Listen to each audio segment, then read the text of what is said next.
तो भाई और बहनों, मेरी आपसे प्रार्थना है, निष्पक्ष होकर आप वीडियो को देखें, धैर्य पूर्वक आप संत रामपाल जी भगवान के सत्संग सुने। आप YouTube पे जाके सर्च करें सृष्टि रचना संत रामपाल जी भगवान।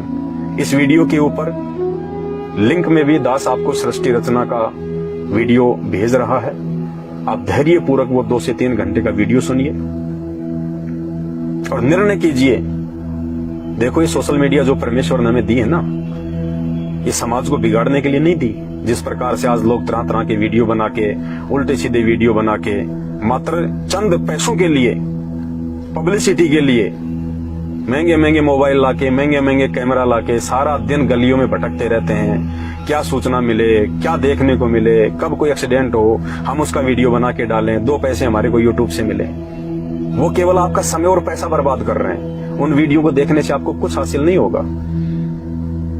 और ये वीडियो जो आप देखने जा रहे हैं, जो आप देख रहे हैं, इस वीडियो से आपको सही जानकारी मिलेगी, मिल रही है। परमात्मा धरती पे आया हुआ है, भूल ना करें। आपका एक एक श्वास 1-1 करोड़ रुपए का, 1-1 करोड़ का 1-1 श्वास, क्योंकि हमारा जो मानव शरीर है ना, इस श्वासों पे टिका हुआ है। जितनी श्वासें भगवान ने हमारे को गिन के दी हैं, तब तक ही हमारा शरीर रहेगा। बाकी आप चाहे पहलवान हैं, चाहे आप कोई बॉडीगार्ड हैं, चाहे आप राष्ट्रपति हैं, आप प्रधानमंत्री हैं, आप एक सामान्य व्यक्ति हैं, जिस दिन आपकी श्वासें पूरी हो जाएंगी, उसी दिन आपके शरीर को गाड़ दिया जाएगा या फिर इसको अग्नि में स्वाह कर दिया जाएगा, जला दिया जाएगा। इस शरीर की कोई वैल्यू नहीं है। इस शरीर की केवल एक ही वैल्यू है कि जब तक इसमें श्वास है, तब तक हम शुभ कर्म कर सकते हैं, भगवान की साधना कर सकते हैं। और भगवान बिना गुरु के नहीं मिलता। श्री रामचंद्र जी आए, श्री कृष्ण जी आए, जिनको आप 3 लोक के भगवान कहते हैं, और हैं भी वो 3 लोक के भगवान, क्योंकि वो कंप्लीट गॉड नहीं है। वो सभी लोगों के भगवान नहीं है, केवल 3 लोक के भगवान हैं। उनको भी यहां आके भक्ति करने के लिए गुरु धारण करना पड़ा। श्री रामचंद्र जी ने वशिष्ठ को अपना गुरु बनाया, श्री कृष्ण जी ने दुर्वासा ऋषि को अपना गुरु बनाया, और उन गुरुओं ने उनको साधना बताई, उनको मंत्र बताए, और उनकी आज्ञा में रह के वो अपनी भक्ति किया करते थे। 33 करोड़ देवी देवताओं ने भी अपना गुरु बना रखा है भक्ति के लिए। उनको भी ज्ञान है इस बात का कि बिना गुरु के ज्ञान नहीं, और ज्ञान बिना भक्ति नहीं, और भक्ति बिना मुक्ति नहीं। बृहस्पति जी को 33 करोड़ देवी देवताओं ने भी अपना गुरु बना रखा है। अरे और तो और राक्षसों ने भी अपना गुरु बना रखा है, शुक्राचार्य। उनको भी इस बात का ज्ञान है कि बिना भक्ति के हमारे अंदर शक्ति नहीं आ सकती, और बिना शक्ति के हम देवताओं से युद्ध नहीं कर सकते। आप और हम इंसानों से तो राक्षस भी समझदार हैं, उन्होंने भी अपने गुरु बना रखे हैं। और कोई भी कार्य, आध्यात्मिक तो छोड़िए, सांसारिक कोई भी कार्य बिना गुरु के हम नहीं सीख सकते, सफल नहीं हो सकते। एक बच्चे को भी यदि हम नौकरी लगाना चाहेंगे, डॉक्टर बनाना चाहेंगे, इंजीनियर बनाना चाहेंगे, उसको भी एक टीचर की जरूरत पड़ती है, एक गुरु की जरूरत पड़ती है। किसी को अगर बाल काटना सीखना है तो उसको भी एक गुरु बनाना पड़ेगा। तो बिना गुरु के ना तो आध्यात्मिक कार्य सफल हो सकते, न सांसारिक कार्य सफल हो सकते। और वर्तमान में हमें मानव जन्म प्राप्त है, और मानव जन्म देने वाला परमात्मा स्वयं सतगुरु रामपाल जी भगवान, उनका वैदिक नाम है कबीर देव। वेदों में उनका कबीर देव नाम है। वो कबीर परमात्मा आज संत रामपाल जी के रूप में धरती पे प्रकट है। देखिए, हम विष्णु जी को भगवान कहते हैं, तो विष्णु जी जब चाहे वो प्रकट हो सकते हैं, यहाँ पे अपने लेवल का काम वो कर सकते हैं। श्री विष्णु जी त्रेता में आए रामचंद्र रूप में, द्वापर में आए श्री कृष्ण जी रूप में, और लाखों साल बाद कल्कि के रूप में आएंगे। ऐसे ही वो कबीर परमात्मा जब चाहे जिस नाम से और जिस रूप से धरती पे आ सकता है। तो वर्तमान में वो कबीर परमात्मा, वो सारी सृष्टि का भगवान, वो रचनहार, जिसने सभी जीवों की उत्पत्ति की है, सभी का पालन पोषण कर रहा है। आप तो मेहनत मजदूरी करके सोचते हैं कि खा रहा हूं, बच्चे पाल रहा हूं। एक हाथी जितना आप एक महीने में नहीं खाते, उतना एक टाइम खाता है, 40 मण। वो कौन सा काम करता है? उसने कौन सा बिजनेस खोल रखा है? उसका भी परमात्मा पेट भरता है। तो जो सभी जीव जंतुओं का पेट भरता है, ओ पाटी पगड़ा भया जागी जिया जून, सब काहू को देत है वो चोट समाना चून। जो परमात्मा चींटी को कण और हाथी को मण दे रहा है उसकी आवश्यकता के अनुसार, वो कबीर देव, वो कबीर साहब आज वर्तमान में सतगुरु रामपाल जी भगवान के रूप में भारत देश की पावन धरती हरियाणा में प्रकट हैं 8 सितंबर 1951 से। और 1994 से उस परमेश्वर ने ये आध्यात्मिक जो जंग है वो छेड़ रखी है। हम भूले भटके प्राणियों को, हम भूले भटके प्राणी जो नकली संत और महात्माओं की जो कैद में हैं, अनजाने में हम उनको बहुत बड़े महापुरुष मान रहे हैं, हम उनको ज्ञानी और विद्वान मान रहे हैं। उनको तो भक्ति मार्ग का, आध्यात्मिक मार्ग का, शास्त्रों का क ख ग भी नहीं पता है। भले ही वो गले में 4 किलो की माला पहन के बैठे हैं, भले वो 4 किलो वजन अपने दाढ़ी और बालों का बढ़ा के बैठे हैं, लेकिन आध्यात्मिक मार्ग में 0/0 हैं। ना वो खुद 84 लाख योनियों में जाने से बच सकते हैं, ना उनके पीछे लगे रहने से आप बच सकते हैं। तो मेरी हाथ जोड़ के विनती है, निष्पक्षता पूर्वक एक बार सिर्फ 1 महीने के लिए आप संत रामपाल जी भगवान के YouTube पे सत्संग सुनिए, या फिर साधना टीवी चैनल पे प्रतिदिन 7:30 बजे से 8:30 बजे तक उनके प्रवचन आते हैं। आप सुनिए, 1 महीने सुनिए आप, और 1 महीने सुनने मात्र से आपको ज्ञान ही नहीं, आपके ऐसे ऐसे बिगड़े हुए काम भी मात्र उनके सत्संग सुनने से सफल हो जाएंगे, जिन कार्यों को आप लाखों रुपया बर्बाद करके भी नहीं सुलझा सकते थे। ये मेरा विश्वास है, क्योंकि मैं सन 2013 से उस पूर्ण परमेश्वर सतगुरु रामपाल जी भगवान की शरण में हूं। तो मैं आपसे विनती कर सकता हूं, जबरदस्ती नहीं कर सकता। मानना या ना मानना ये आपके अपने बुद्धि विवेक पे है। 1 महीने आप उनके सत्संग सुनिए, और विशेषकर सृष्टि रचना जो ऊपर आपको मैसेज में मिल जाएगी, या फिर आप YouTube पे भी सर्च कर सकते हैं, सृष्टि रचना संत रामपाल जी महाराज। समय समय पे दास आपको वीडियो बना के, आप लोग जो कमेंट्स मुझे करते हैं संत रामपाल जी के विषय में, उनका जवाब मैं आपको देता रहूंगा ज्ञान आधार से, और आप भक्ति मार्ग से आप जुड़िए। देखिए, ब्रह्मा विष्णु महेश या 33 करोड़ देवी देवताओं से हमारी कोई यारी नहीं है, आप और हमारी कोई दोस्ती नहीं है। ना हमने देखा, ना हमारे बुजुर्गों ने देखा, फिर भी हम उनको मान रहे हैं। क्यों मान रहे हैं? क्योंकि हम अपने बुजुर्गों से सुनते आए हैं, हमारे बुजुर्ग अपने बुजुर्गों से सुनते आए हैं। हमने केवल देखा देखी में उनको पूर्ण परमात्मा मान लिया, भगवान मान लिया। जिन शास्त्रों में उनकी वास्तविक स्थिति लिखी हुई है, उनकी जानकारी लिखी हुई है कि वे कहां तक के भगवान है,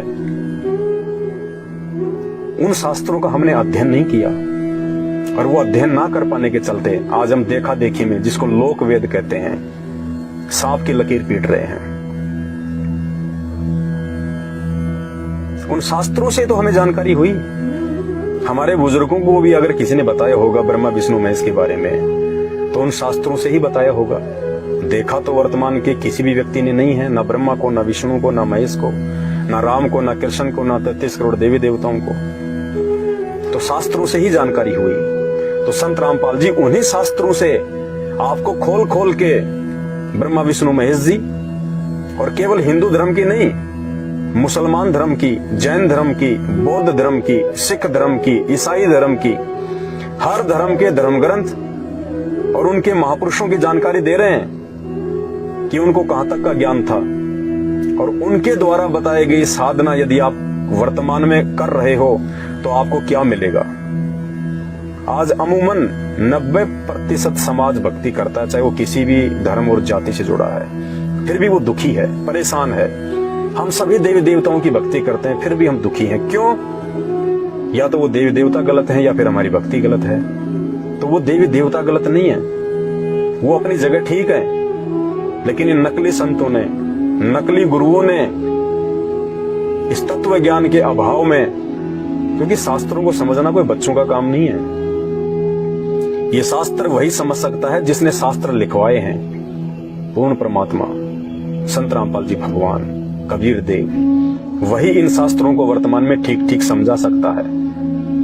तो आप संत रामपाल जी के द्वारा जो सत्संग किए गए हैं, शास्त्रों को दिखा दिखा के। दुनिया के पहले संत हैं जिन्होंने सभी धर्मों के सभी सर्वशास्त्रों को टीवी चैनलों पे वीडियो के माध्यम से सार्वजनिक किया है। ऐसा अनमोल तत्व ज्ञान आपको संसार में कहीं देखने और सुनने को नहीं मिलेगा। तो सिर्फ 1 महीना आप संत रामपाल जी के सत्संग सुनिएगा, वरना ये मानव जीवन अगर एक बार आपके हाथ से छूट गए ना, घर वाले तो आपको लकड़ियां इकट्ठी करके आपको जला के या दफना के आ जाएंगे, कोई याद नहीं करेगा आपको, कोई याद नहीं करेगा। 10-12 दिन रो पीट के रह जाएंगे। उसके बाद तो जीवन ऐसे चलना है कि आज से पहले हमारे पूर्वज नहीं मरे, हमारे बुजुर्ग नहीं मरे, दुनिया मरती नहीं आ रही। कितने दिन लोग उसका शोक मनाते हैं, ऐसे ही 2 दिन आपका शोक मना लेंगे लोग। वो भी यदि आपने अपनी जिम्मेदारियां सही प्रकार से निभाई होंगी तो, यदि आपने एक पिता और एक पति का, एक बेटे का सही तरीके से फर्ज अदा किया होगा तो, वरना लोग तो शमशान घाट में कह देते हैं साइड में बैठ के कि अच्छा वो निकम्मा मर गया, शराब पी के रोज गालियां निकालता था। तो मेरी आपसे विनती है, ये मानव जन्म आत्म कल्याण के लिए मिलता है। ये सारा दिन गधे कुत्ते सुअर की तरह काम करने के लिए नहीं मिलता। अरे 2 टाइम की रोजी रोटी के लिए हम इतनी मारामारी करते हैं, इतनी झूठ बोलते हैं। एक बैल और गधा भी इतना नहीं कमाता, इतनी मेहनत नहीं करता जितना एक इंसान करता है। एक किसान खेत में बैल को दोपहर में 2 घंटे आराम दे देगा, लेकिन वो खुद भी घास पाड़ने में लगा रहता है। और एक दिन जीवन बर्बाद करके हम चले जाएंगे, इन बच्चों का पेट भरते भरते। इन बच्चों का पेट आप नहीं भर रहे। कहीं आपको ये गलत फहमी हो कि मैं मेरा परिवार पाल रहा हूं, मैं मेरे बच्चों को पढ़ा रहा हूं। अरे जिनके माता पिता जन्म लेते ही मर जाते हैं ना, उनके बच्चे भी IPS अधिकारी बनते हैं, IAS बनते हैं, बहुत बड़े बड़े अधिकारी बनते हैं। जब हम माँ के पेट में होते हैं ना, वो परमात्मा, वो विधाता उसी समय हमारे भाग्य का निर्धारण कर देता है, लिख देता है हमारी किस्मत को। उसके बाद चाहे माता पिता रहें या ना रहें, वो हमें किस्मत में लिखा हुआ मिलना ही मिलना है। कहते हैं मासा घटे ना तिल बदे, विधाता लिखे जो लेख। माँ के गर्भ में वो विधाता, वो कबीर देव संत रामपाल जी भगवान जो लेख लिख देता है कि तेरी 60 साल की उम्र होगी, तेरे इतने बच्चे होंगे, तेरे पास इतनी संपत्ति होगी, उस समय तेरी मृत्यु होगी, तेरे जीवन में इतने सुख और इतने दुख आएंगे। कहते उस विधाता के द्वारा लिखे गए लेखों को कोई मेट नहीं सकता। मासा घटे न तिल बदे, विधाता लिखे जो लेख। सच्चा सतगुरु मेट कर ऊपर मारे मेख। सच्चा सतगुरु ही उन लेखों को मिटा सकता है। आपके माँ के पेट में लिखे गए उन कर्मों को भी वो परमात्मा, वो विधाता, वो कबीर देव, वो संत रामपाल जी खुद यहाँ पे सतगुरु बनके, और जब हम उनकी शरण में जाएंगे, उनके द्वारा बताई गई हम भक्ति करेंगे, तो माँ के पेट में यदि हमारी मृत्यु 60 साल की उम्र में है या 40 साल की उम्र में लिख दी गई है, और यदि हम उसी विधाता की शरण में आ जाएंगे जो आज संत रामपाल जी के रूप में धरती पे आए हुए हैं, तत्वदर्शी संत बनकर, जब हम उनकी शरण में आ जाएंगे तो भक्ति करवाने के लिए वो परमात्मा उस 40 साल की उम्र में जो हमारा अंत होना था, उसके ऊपर क्रॉस लगा के 100 साल की उम्र प्रदान कर देगा। 100 साल की उम्र, ये परमेश्वर के गुणों में लिखा है। आपके भाग्य में, आपके प्रारब्ध में यदि कैंसर से मरना है, एड्स से मरना है, कोढ़ से मरना है, और यदि आप संत रामपाल जी की शरण आ गए, वो परमात्मा भक्ति करवाने के लिए आपके उस भाग्य में लिखे हुए उस कर्म को काट देगा, आपको स्वस्थ और सुंदर शरीर प्रदान करेगा भक्ति के लिए। वरना सतगुरु की आवश्यकता नहीं पड़नी चाहिए। क्या आवश्यकता फिर सतगुरु की? ये दुनिया भर के नकली संत अपने आप को सतगुरु कहते हैं, पूर्ण संत कहते हैं, दुनिया को पागल बनाए बैठे हैं। और जब उनके भगत उनके सामने रोते हैं जाके कि महाराज जी 40 साल से कैंसर ठीक नहीं हो रहा, तो महाराज कहता है कि 30 साल से तो मैं भी भोग रहा हूं भाई, ये तो भोगने पड़ेंगे, तो अपने कर्मों के फल हैं। अरे जब ये कर्मों के फल भोगने ही हैं तो फिर भक्ति की जरूरत क्या है? फिर क्यों 33 करोड़ देव देवताओं को पूजें, क्यों राम को पूजें, क्यों हम श्री कृष्ण जी को पूजें? जब वो कर्मों के फल भोगने ही हैं तो भक्ति करने की आवश्यकता क्या है? भक्ति क्यों की जाती है? वो कर्मों के फल काटने के लिए, कटवाने के लिए, कि हमारे भाग्य में, हमारे भविष्य में यदि कोई संकट हो, कोई परेशानी हो, तो परमात्मा वो टले, इसलिए भक्ति की जाती है। 2-2 घंटे लोग बैठते हैं, घंटियां बजाते हैं, आरतियां करते हैं, और जब वो नकली संत कह देते हैं कि ये तो कर्म तो भोगना ही पड़ेगा, तो बताइए भक्ति करने की इच्छा बनेगी? कोई मूर्ख होगा जो भक्ति करेगा। तो भक्ति से कर्मों के जो प्रारब्ध में हमारे जो कर्म होते हैं और उनके फल हमें जो भोगने होते हैं, उन कर्मों को भक्ति से काटा जा सकता है यदि आपका गुरु सच्चा है तो। और आज वर्तमान में पूरे विश्व में, पूरे संसार में संत रामपाल जी के अलावा कोई भी पूर्ण संत नहीं है, कोई भी तत्वदर्शी संत नहीं है, क्योंकि परमात्मा स्वयं ही तत्वदर्शी संत की भूमिका करता है। दूसरा कोई गुरु हो ही नहीं सकता। बाकी सब नकली हैं, अज्ञानी हैं, जो आपके भाग्य में लिखे हुए उन कर्मों को नहीं काट सकते। अगर आपको कैंसर से मरना है तो आप मरोगे, चाहे आप किसी भी पंथ और संत से आप जुड़े हैं। अगर 40 साल की उम्र में आपकी मृत्यु का योग है तो आप मरोगे, चाहे आप कितना भी जंत्र मंत्र और तंत्र आप करवा लीजिएगा। और आप संत रामपाल जी के 1 महीने सत्संग सुन के आप उनकी शरण में आइए। अगर किसी ज्योतिष ने आपको कह रखा कि भैया 40 साल बाद तेरी उम्र नहीं है, तू मरेगा, वो ज्योतिष की बात फैल ना हो जाए तो हमारे मुंह पे थूक देना।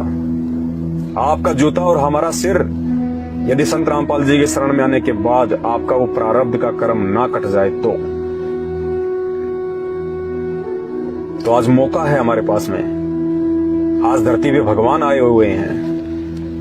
श्री राम और श्री कृष्ण जी की भक्ति करने से, उनकी आरतियां करने से, या मुसलमान धर्म में जो भी उनके पीर पैगंबर हैं, या जैन धर्म में महावीर जी हैं, या बौद्ध धर्म में महात्मा बुद्ध जी हैं, उनकी भक्ति करने से, उनकी आरतियां करने से, उनके द्वारा बताई गई साधना करने से आपके कर्मों के बंधन नहीं कट सकते, 100% नहीं कट सकते, क्योंकि ये खुद अपने नहीं काट पाए। त्रेता युग में श्री रामचंद्र जी ने धोखे से बाली को मारा, पेड़ की ओट लेके। वो कर्म उनको भोगना पड़ा। द्वापर युग में जब वही श्री राम श्री कृष्ण जी के रूप में आए तो उनको अंत समय में अपना वो प्रारब्ध, वो कर्म भोगना पड़ा, क्योंकि बाली ने कहा था कि भाई मैंने तेरा क्या बिगाड़ा, तूने मेरे को पेड़ की ओट लेके धोखे से तीर से क्यों मारा, इसका बदला कब देगा। तो श्री रामचंद्र जी ने कहा कि भाई द्वापर युग में मैं श्री कृष्ण रूप में आऊंगा और उस समय तू एक बालिया नाम का शिकारी होगा, एक पारधी होगा, और मैं जंगल में एक पेड़ के नीचे पैर पे पैर रख के सोऊंगा, आराम करूंगा कुछ समय के लिए, और तू शिकार की तलाश में घूमता घूमता एक पेड़ की ओट लेके मेरे पैर में तीर मारेगा। क्योंकि श्री कृष्ण जी के पैर में एक पदम था जो 0 वाट के बल्ब की तरह चमकता था, और उस बाली वाली आत्मा जो बालिया बना हुआ था द्वापर युग में, उसको सारा दिन हो गया था, कहीं कोई शिकार नहीं मिला था। थका हारा वापस आ रहा था, अचानक से घनी झाड़ियां थी, पेड़ थे जंगल में, उसको वो चमकीली वस्तु दिखाई दी। उसने सोचा ये किसी हिरण की आंख है जो चमक रही है, सारा दिन हो गया शिकार मिला नहीं है, अगर आवाज करूंगा तो कहीं भाग ना जाए। उसने हिरण की आंख समझ के श्री कृष्ण जी के पैर में उस पदम में तीर मार दिया, जहरीला तीर था वो, और वहीं श्री कृष्ण जी की तड़प तड़प कर मृत्यु हुई। तो जब श्री रामचंद्र जी यानी श्री विष्णु भगवान खुद अपना वो प्रारब्ध का वो कर्म नहीं काट सके, मृत्यु का बदला मृत्यु, तो बताइए श्री राम की भक्ति करने से या श्री कृष्ण की भक्ति करने से या विष्णु जी की भक्ति करने से हमारे कर्म कैसे कटेंगे भाई? ये तो हमारी आंखों के सामने प्रत्यक्ष प्रमाण है। उसके बाद भी यदि हम लोग आंखें नहीं खोलेंगे, कौन से दिन खोलेंगे? वो प्रारब्ध के कर्म काटने के लिए आज पूर्ण परमात्मा कबीर देव संत रामपाल जी भगवान के रूप में आए हुए हैं। सत्संग सुनिए, अपना आत्म कल्याण करवाइए। ये मौका बार बार नहीं मिलेगा। ये कमेंट्स में आप जितनी मर्जी गालियां दे दो, जितने मर्जी उल्टे सीधे बातें बोल दो, कोई बात नहीं, लेकिन एक एक श्वास का लेखा वो परमात्मा ले रहा है, छोड़ेगा नहीं धर्मराज। तो बचना है तो आज बच सकते हो, आगे मौका नहीं मिलेगा। तो मेरी केवल हाथ जोड़ के विनती है अपने आत्म कल्याण के लिए। देखो मेरा इसमें कोई भला नहीं है, ना मुझे YouTube से कोई पैसा मिल रहा है ये वीडियो बनाने का, ना आप मुझे कोई पेंशन देने वाले। यदि मैं आपको एक अच्छा मार्ग दिखा रहा हूं, एक अच्छा रास्ता यदि मैं आपको बता रहा हूं, तो आपको विचार करना चाहिए। समझदार व्यक्ति वही होता है जो विचार करे कि ये व्यक्ति ऐसा क्यों बोल रहा है, क्या इसके द्वारा बोले गए शब्दों में कोई दमखम भी है या नहीं है। आपको उसकी जांच करनी चाहिए। आपको संत रामपाल जी के सत्संग सुनने चाहिए। जैसे कोई व्यक्ति रास्ते रास्ते जा रहा है और कोई राम रमी करे, बोले भाई कहाँ जा रहे हो, बोले भैया मैं दिल्ली जा रहा हूँ, और जा रहा है वो जयपुर की तरफ, और वो आदमी कहते कि भाई तेरा तो रास्ता गलत है, तेरे को तो किसी ने गलत रास्ता बता दिया, दिल्ली तो इस तरफ है उत्तर दिशा की ओर, तू तो दक्षिण में जा रहा है जयपुर की तरफ। और वो उसको गालियां देने लग जाए कि तूने मेरे रास्ते को तूने गलत कैसे बता दिया, मैं सही जा रहा हूं, तेरी हिम्मत कैसे हुई, तेरी औकात कैसे हुई। तो वो तो मूर्ख आदमी है, नासमझ इंसान है, वो बालक बुद्धि है। उसको विचार करना चाहिए कि इस आदमी ने ऐसा क्यों कहा, मुझे उल्टा रास्ता बताने में इसका क्या स्वार्थ होगा। अगर ये बता रहा है कि तेरा रास्ता सही नहीं है तो उस आदमी को विचार करना चाहिए। और यदि उस आदमी की बातों पर वो विचार ना करे तो फिर उसको मानचित्र देखना चाहिए, उसको मैप देखना चाहिए कि भाई देख मैं यहां खड़ा हुआ हूं, कोटपुतली में मैं खड़ा हुआ हूं, और कोटपुतली से उत्तर दिशा में तो दिल्ली है और दक्षिण में जयपुर है। और मानचित्र आपको वही बात बता दे जो वो व्यक्ति बोल रहा है, फिर तो आपको उसका धन्यवाद करना चाहिए और अपनी दिशा को ठीक कर लेना चाहिए। तो वर्तमान में आप जितने भी भाई बहन हैं जो संत रामपाल जी भगवान की शरण में नहीं हैं, आप चाहे किसी भी धर्म और जाति से हैं, आपने चाहे अपने गुरु बना रखे हैं या नहीं बना रखे हैं, आप जो भी भक्ति साधना आप कर रहे हैं, चाहे कोई गुरु बना के या बिना गुरु बना के, आपकी वो भक्ति साधना दो कौड़ी की नहीं है। आपको 84 लाख योनियों में गधे कुत्ते सुअर बनाने से नहीं बचा सकती। आपके भाग्य में आने वाले संकटों से आपको कोई राहत नहीं मिल सकती। और यदि वो साधना करते करते भी किसी को लगता है कि मेरे तो सारे काम हो रहे हैं, तो वो भक्ति से नहीं हो रहे, आपकी किसी पिछले जन्म की भक्ति से, जो आपने कभी उस परमात्मा की शरण में आके 1-2 साल आपने की होगी, उस भक्ति के कारण आज आपके वो काम ठीक हो रहे हैं, ना कि वर्तमान वाली साधना से।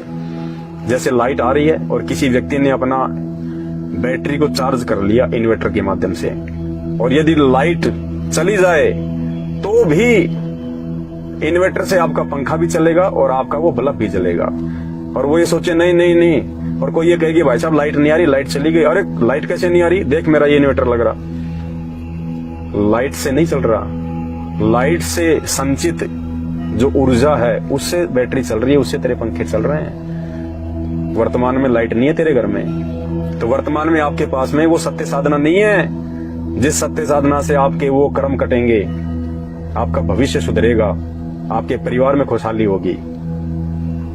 आपका कनेक्शन डिस्कनेक्ट है क्योंकि आपको पूर्ण संत नहीं मिला हुआ, आपको नकली संत मिले हुए हैं। आप मनमुखी रूप से साधना कर रहे हैं और वर्तमान में आपको जो सुख हो रहे हैं, आपके घर में जो कार कोठियां बंगले जो फैक्ट्रियां चल रही हैं, आप जो मंत्री प्रधानमंत्री बने हुए हैं, और यदि आप संत रामपाल जी की शरण में नहीं हैं तो 101% आपकी बैटरी से आपके काम हो रहे हैं। आपके घर में कनेक्शन नहीं है, आपके घर में भक्ति नहीं है, आपके ऊपर भगवान का आशीर्वाद नहीं है।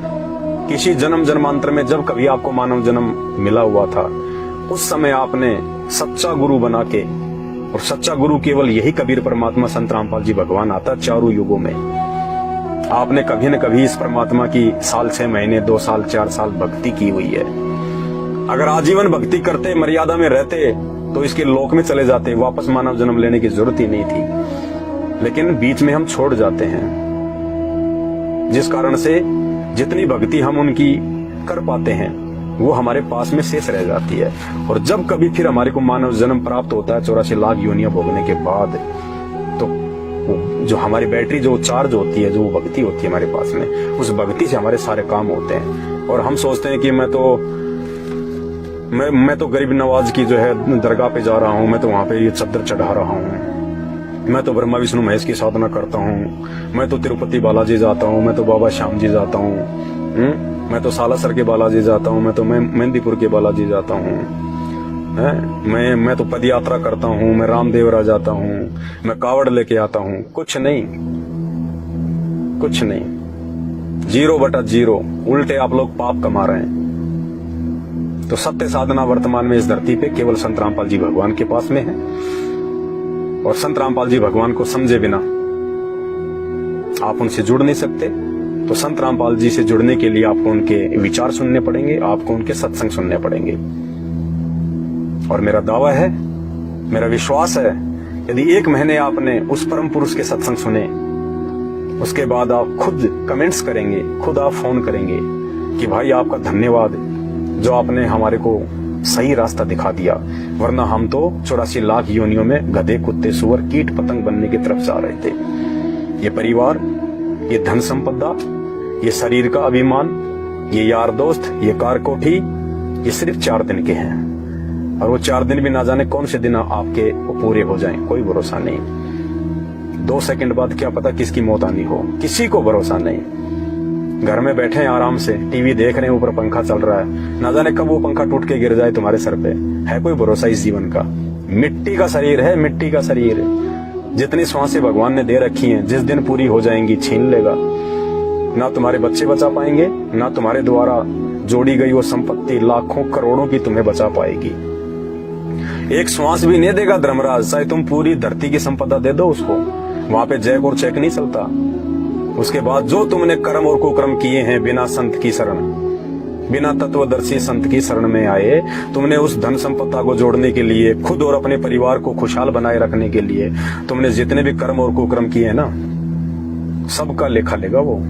वहां पे वो बेटा बेटी, भाई बंधु, रिश्तेदार, जवाई हमारे पाप कर्म बंटवाने के लिए नहीं आएंगे। जब वो गरम तेल के कढ़ाई में पकोड़े की तरह धर्मराज वो तलेगा, तो यहां से बेटा बेटी नहीं जाएंगे कि थोड़ा सा हमारे को तल दो, हमारे बाप को ज्यादा परेशानी हो रही है। खुद के कर्म खुद ने ही भोगने पड़ेंगे। तो उन कर्मों को ना भोगना पड़े और सीधे सीधे आज भगवान धरती पे आया हुआ है, मोक्ष मिल जाए। वर्तमान में भी हमारा जीवन ठीक रहे, किसी प्रकार का कोई कष्ट हमारे परिवार पे ना आए, और शरीर छोड़ने के बाद भी हम परमात्मा के लोक में जाएं, सदा सुखी रहें। उसके लिए आप संत रामपाल जी भगवान के सत्संग सुनिए। और तकरीबन 5000 के आसपास मेरे वीडियो आपको सोशल मीडिया पे मिल जाएंगे। फेसबुक पे मेरा पेज है पवन दास इज लाइव। यूट्यूब पे आप सर्च करें शंका समाधान विद पवन दास, या फिर पवन दास इज लाइव। सत्य साधना से जुड़िए, सत भक्ति से जुड़िए, अपने मानव जीवन को सफल कीजिएगा, वरना ये शरीर बार बार नहीं मिलेगा, ये परमात्मा बार बार नहीं मिलेगा। आज मौका है कि खुद वो वासुदेव धरती पे प्रकट है 8 सितंबर 1951 से, और 8 सितंबर के दिन उस वासुदेव सतगुरु रामपाल जी भगवान का प्रकट दिवस है, प्रकट दिवस। बंदी छोड़ सतगुरु रामपाल जी भगवान की जय हो।